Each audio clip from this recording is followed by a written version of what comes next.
যা হচ্ছে তা কিন্তু অন্যায় হচ্ছে। আচ্ছা আপু নিয়ে আসছি। আর তারপরেও হচ্ছে ওরা স্বীকার করছে না যে ওরা অন্যায় করেছে।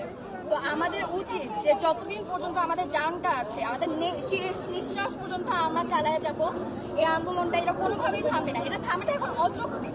কারণ যতগুলো রক্ত ঝরেছে, এই রক্তের জাস্টিস আমাদের কে দিবে যদি আমরা আমাদের জাস্টিস আদায় না করতে পারি? 2018 সালেও আমরা জাস্টিস চেয়েছিলাম, এবারও আমরা জাস্টিস চাচ্ছি। আর এই জাস্টিস আমরা চেয়ে যাবো যতক্ষণ না আমরা জাস্টিসটা পাবো।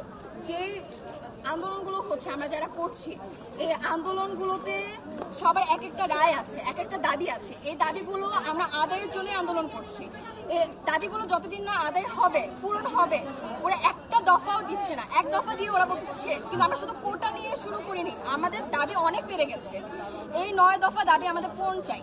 এটাই আমাদের একটা ওয়ান অ্যান্ড অনলি গোল।